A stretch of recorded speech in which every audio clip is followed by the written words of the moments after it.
This is the story of how I, Eighth Man, came to be.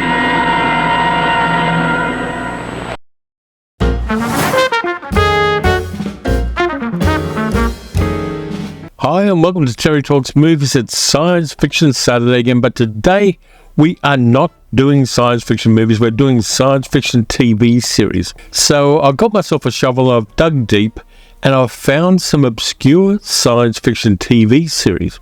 Some of which you can find on YouTube, some of which you can find on physical media if you choose to. But they're all kind of forgotten now. They're all somewhat obscure, but they're kind of interesting. I've watched an episode of each just to check them out. And there's some good stuff there. Maybe not the best science fiction TV series in the world, but still watchable and memorable, at least to those of us who like this kind of thing. So we're going to start out with the one that I put into the intro, Eighth Man, also known as The Eighth Man, also known as Tobor the Eighth Man. Like many Japanese animated TV series, it was originally done as a manga, which looks pretty cool. I haven't read any of it because Japanese isn't my first reading language, or even my fifth. But it started out in 1963 to 1966 in Weekly Shonen magazine, and it was made into a 56-episode TV series, 54 of which were ever translated into English and distributed on Anglophone markets. The theme song is fantastic. I love the theme song to Tobor the Eighth Man. There's a prehistoric monster who came from outer space, created by the Martians to destroy the human race. I posted the video that I just showed you and more onto my Facebook the other day, and about 5 of the people I know can remember and recite the lyrics to the song. It hit hard here in Australia, and it's a lot of fun. Basically, the story is a special agent called Brady, in the English language version, is killed by bad guys and is resurrected as Tobor the Eighth Man. They transfer his mind into an android body. This was the first cyborg-based Japanese anime TV series. There's a whole bunch of cool things, of course, that Tobor the Eighth Man has. He's got armored skin. He can shapeshift into looking like anybody, but for the most part he sticks to looking like his former self. And to rejuvenate his powers, and this is so 1960s, you're going to love it, he smokes power cigarettes that he carries in his belt. So the cigarettes are basically battery backups for him. Yeah, it's probably not something they do now, but at the time it is just so deliciously 1960s. I love it. Of course, he goes up against a whole bunch of villains. The villains are usually super powered or somebody living in an underwater base who's got together a whole bunch of funky robots. It's very much in the same style as a lot of the 1960s Astro Boy series. Tobor the Eighth Man did have a charm about the limited animation that it used. It was good fun for kids. The plots were always simple. It was always Tobor finds something going on, traces it back to the main bad guys, defeats the bad guys, comes back to the office, and nobody knows that he's actually a robot. It doesn't end there, because Tobor the Eighth Man had a much longer tail than even I suspected. There was a 1991 Neo Geo arcade machine and home video game system video game of Eighth Man. There was a live-action movie in 1992, which I have not been able to find. It's called Eighth Man for All the Lonely Nights. And I'm going to keep trying to find a copy of that one because it could be a lot of fun to watch. In 1993, there was an OVA original video animation series called Eighth Man After, which had a total of 4 episodes. They were longer than almost kind of feature length. And a manga sequel called Eighth Man Infinity was put out between 2005 and 2007. Plus there's a crossover between Eighth Man and Cyborg 9, which was serialized in a magazine in Japan in 2020. So this one's got a lot of love from the anime community in particular, and the manga community more broadly. But the original 1960s version, a lot of the episodes are on YouTube. I haven't been able to find a definitive lot of physical media episodes. Some of them are available, but the prices they're asking on eBay are inflated because it's quite a rare disc. But if you are of the generation like myself who saw a lot of these things at the time, you could do a lot worse than digging around and finding some episodes of Tobor the Eighth Man. You're not going to find them in 4K. The resolution is not going to be pristine, but it is going to be a lot of fun to dive into the nostalgia pool and if you know what you're doing, you can, let's just say, back them up. I'm not going to tell you how. You're going to have to go on that journey yourself, because I'm not allowed to encourage piracy. But if you do want to back them up, and you do want to put it into a search bar, something about backing up YouTube videos, you may be able to find a way to get yourself a copy on your hard drive. Next up, we've got a couple of science fiction cop shows. I'll do those ones next. The first one's from 1987. It was produced by the BBC, and it's called Star Cops. It was created by a guy called Chris Boucher, who worked, among other things, on Doctor Who and Blake 7, and then also The Bill. It's set in the really futuristic year of 2027, and interplanetary travel has become commonplace. It starred a guy called David Calder as Nathan Spring, the commander of the International Space Police Force, nicknamed the Star Cops, who did law enforcement for all of the colonies. There's a Martian colony. There are a whole bunch of different places in the inner solar system in particular where our colonies have been established, including the moon and in orbit around the Earth. What they did was try to make it as realistic as possible, keeping the hard science fiction thing, the near future stuff. They talked with a whole bunch of subject matter experts while they were making this one, and they wanted to make sure that the technology that they put into their 40 years in the future science fiction series was kind of accurate. By the way, these ones are also on YouTube. The Space Cops are international in nature. They only made 9 episodes of it, which is a bit of a shame, because I think had this one been put together, say, a decade or so later, it may well have found its audience and got itself an extra season or two and a lot more episodes. But it works well. I think it's slightly self-conscious from what I've seen of it so far. But it did try to get the science accurate, including things like microgravity and depressurization and all of those things. It wasn't the fudges that a lot of other series did to avoid the realities of the place where the series was supposed to be set. So it's a good honest effort to do things right and to do things accurately. And they even did something which The Expanse does, talking about the distances involved and how long it takes you to get from one place to another. A lot of that is rolled into the plots and the background of a lot of the episodes on Space Cops. Not sure whether it got a physical media release or whether it still has one, but Space Cops is a good, honest series, and I think it deserves a bit of respect for that. Where a series tries to get things right, even on the kind of BBC budget, which is never going to be expansive, particularly in those days before the BBC started doing deals with the devil, also known as Disney. I think it did quite well for what it had. And then in 1994 and 1995, we had another cop show set in space. This one's aimed a little bit lower and a little bit more kiddie-friendly than Space Cops, and it was called Space Precinct, and it was produced by Jerry Anderson. It's one of the later Jerry Anderson episodes, a live-action one. It starred American actor Ted Shackelford as former NYPD detective Patrick Brogan, working on the Demeter City Police Force on the planet of Altor in the Epsilon Eridani system. So basically, it's cops in space with aliens. So if you kind of crossbreed a cop show with a low-rent Star Trek DS9, you kind of get the idea. There are a whole bunch of different alien races, and the alien makeup is pretty good because it's all kind of puppet heads put on real human beings. And so there are 3-eyed aliens who can do telekinesis and telepathy.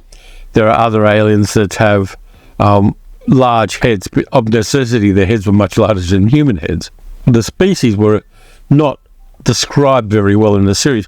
There were things called Creons and Tarns, but the names aren't very evocative. There were a total of, he said, scrolling down the page, 24 episodes done with this. And the interesting thing is, in the 4th episode, if you look very closely, there's a pizza delivery guy who is actually delivering contraband items to various people through the pizza delivery. He's played by a young Idris Elba. Hot delivery anywhere on Altar, guaranteed. Which is kind of cool, and Idris Elba's probably the biggest name you're going to see in this series. When he calls, I go to the car park at the spaceport. That's where I pick up my pizzas. Now, there were some decent writers who put together episodes on this one. Mark Scott Zickery, who did the definitive book on, I think, The Outer Limits, wrote an episode of it amongst other people. But it is still a very self-conscious Jerry Anderson effort. But it's worth watching. You can find the episodes on YouTube. It did get physical releases in a number of countries, including here in Australia where Voyagers put it out. And it's watchable. It's not great. It's not going to set the world on fire. It's not going to be one of those ones that they remaster and put on 4K. But it is part of the history of science fiction television. Flying police cars zooming around a foggy city, which is made foggy deliberately so they didn't have to have extensive sets. A lot of that stuff is not quite up to classic Jerry Anderson model making. It feels like it's about 10 or 15 years behind the state of the art of this kind of TV series made. It came just before more interesting series that started doing computer-generated special effects, things like Babylon 5. But Space Precinct you might want to look at, and particularly if you find episode 4, which is called Double Duty, you get Idris Elba as a bonus on that one. By the way, I'm saving the best one for last, the one that blew me away. I watched an episode of it today, and I'm quite impressed with what it did. But the next one I've got is a thing called Earth 2, which is an American science fiction TV series which aired on NBC from November 6, 1994 to June 6, 1995. Was cancelled after one season of 21 episodes.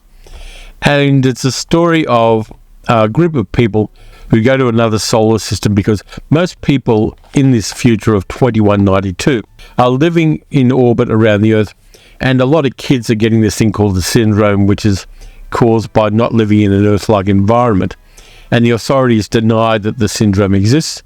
So a billionaire called Devon Adair, played by Deborah Farentino, decides to take her 8-year-old son Ulysses to this other solar system, to this planet, which has an Earth-like environment. And so they travel 22 light years away and they land on the planet, but they crash on the wrong side of the planet. The really habitable side of the planet is on the other side for some reason. And so the group have to travel across the surface of the planet to get to the side that has the most friendly Earth-like environment. What they don't know is that there are at least 2 alien sentient races there, and the planet has previously been used by the authoritarian government of Earth as a prison colony, and there are ex-prisoners there.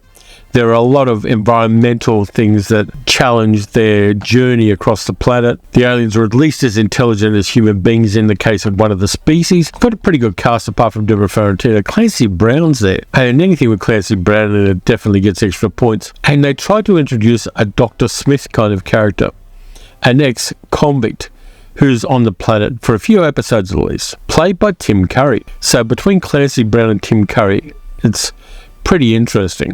Most of it was filmed in the deserts of the western states of the United States, so it's got a very familiar look about it, and they tried to get the science kind of sort of right. One of the things I noticed is it's one of those series that is just before diversity came in, so you got lots and lots of white people in the cast with occasional people who were not white, and that kind of stands out to a modern viewing audience. But the arc of the series is kind of episodic, and in each episode, a different one of the people narrates the episode, which means you don't have a clear through line of a viewpoint character there. There are episodes which are just about one person's story. Yeah, it was at least trying to do something different with the narrative structure of a season-long arc, but it didn't work particularly well. It wasn't until J. Michael Straczynski did that with Babylon 5 that science fiction television really found the way to do a series-long arc in a cohesive and easy to comprehend way. But Earth 2 got a physical media release in a number of markets, and if you look around and you've got a few pennies you picked up from the back of the couch, you may well be able to find that one series on physical media around the place. I don't know, I haven't checked whether it is on YouTube yet. Of course, everything's going to be on YouTube at some stage in the future, but you might want to check that one out. The production values are pretty good. There are moments when you kind of go, yeah, this could have been interesting, but nonetheless, good cast. I mean, they had people like Roy Dotrice in there, Jeff Kober, Richard Bradford, who was in Man in the Suitcase, is on there. And there's a lot of backstory to a lot of the characters which gets revealed as the series goes on. And some of it's more interesting than others. But Earth 2 studios weren't particularly keen on science fiction of that kind at the time. Do you know what you've done? History's gonna change because you couldn't control your shaggy little mutt. Empires are gonna fall. Wars are gonna rage. I'm gonna lose my job. Second to last one I've got for you is a kid-friendly science fiction time travel TV series, which probably served an educational purpose as well. It's from 1982 and 1983. There were 20 episodes of it, and it was a thing called Voyagers, which had a pretty simple concept and was a lot of fun. It had its tongue very much in its cheek. It stars an actor who unfortunately died in an accident with a pistol on set at another TV series, a guy called John Eric Hexam, who plays a character called Phineas Bogg, who's part of a society of time travelers called Voyagers. He accidentally gets stuck in 1982 and has to get a young boy called Jeffrey Jones, which is an unfortunate name for a child, given the proclivities of Jeffrey Jones, the actor, played by Mina Palucci, who gets hooked into him travelling through time. The basic premise is that Phineas Bogg and the kid have to go to different moments in history where something has gone wrong. They've got a device shaped like a pocket watch called an Omni, and when it's got a red light, it means history's not on track. And their job is to make sure history is on track so that you get a green light on the Omni and then travel to the next part.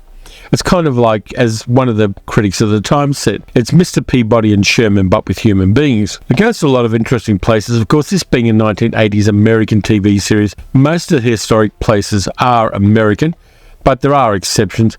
They go in and put baby Moses into the little boat so that Pharaoh's daughter finds him. For instance, in the pilot episode, they go and help the Wright brothers back to Italy in 73 BC and watch some gladiators and some slave revolts. And they also meet Harriet Tubman in Missouri in 1847. So they talk about slavery in that episode. They do the Salem witch trials. They do a whole bunch of other stuff. But it's very much a fun series, and if you look closely, you can find a copy of it online. I'm not going to tell you where, but there are copies of it online in various places. It did get a physical media release, but it's hard to find. But this one's fun. I mean, I watched an episode of it, using, of course, 1980s technology to tell the story, so the special effects are very much 1980s, but it's a lot of fun. It's an honest little series. John Eric Hexam was a charismatic actor. He could have gone on to many other things had he not been stupid enough to play Russian roulette with a blank loaded gun while on another TV series called Close Up a couple of years later. You might want to check that one out if you can find a copy of it. Torrents of people have enjoyed it over the years, but I enjoyed it, and I'm going to watch some more episodes of it as well. It's kind of educational, fun science fiction. And if you saw it back in the day, you might want to check it out again. It's aged okay. It hasn't aged perfectly, but it's aged okay. The last one I didn't know about until I started researching for this video, and it's kind of interesting. It only ran 6 episodes.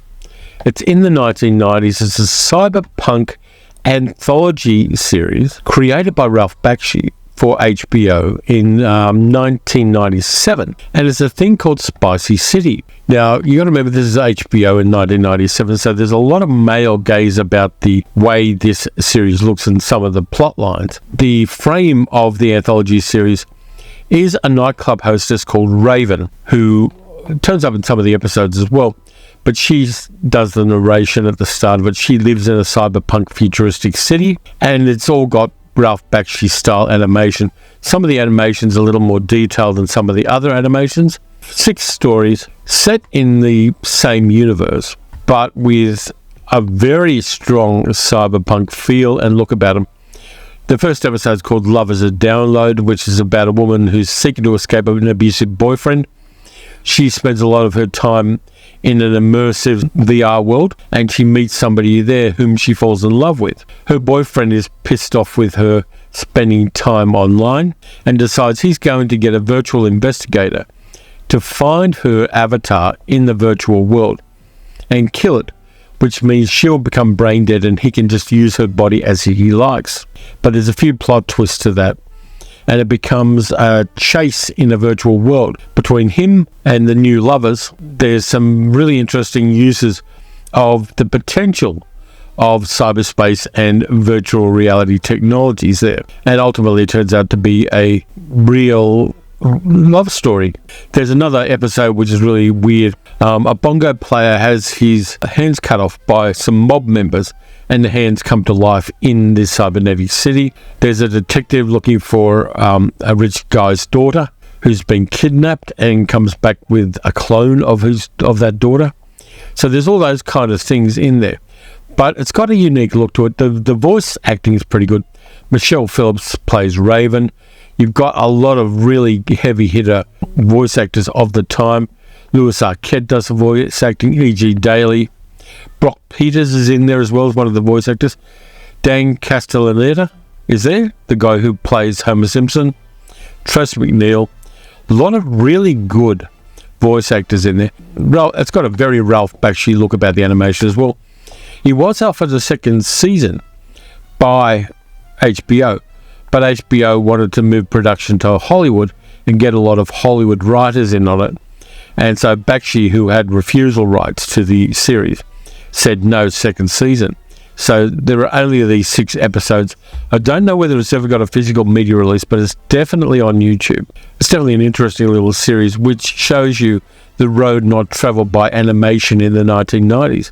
That there was potential for a lot more of this kind of cyberpunky stuff, not done in a Japanese anime kind of way, but done in an American style of animation, which of course Ralph Bakshi was one of the pioneers of.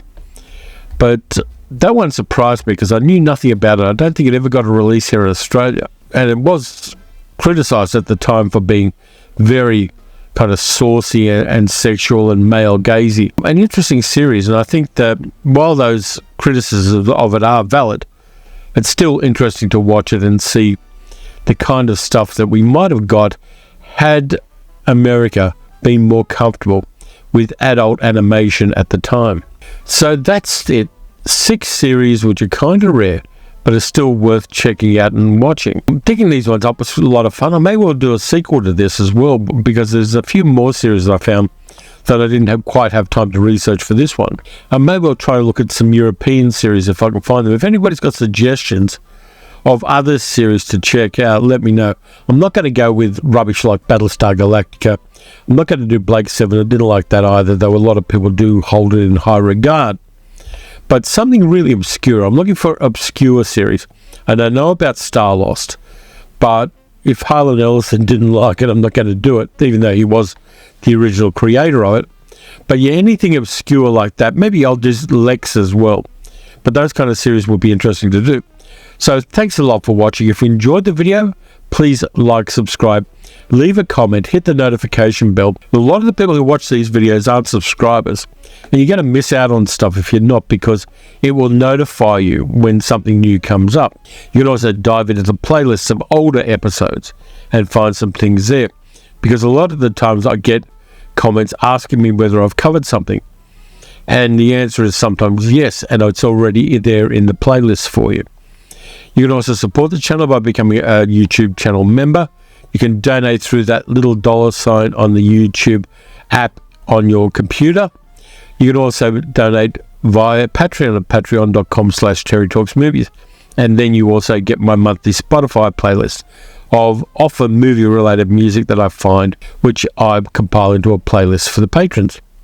So next up, I'm going to a book fair in a country town called Clunes tomorrow, and I'm doing a video while I search for movie related stuff at this book fair. There's very often movie programs and things like that there, so that'll be the next video. Wednesday's video is going to be the third and last part of me correcting the errors of the Best Picture Oscars. So until then, watch some good TV, watch some bad TV, watch some old science fiction TV series you kind of half remember, but remember kind of liking. And I'll catch you next time.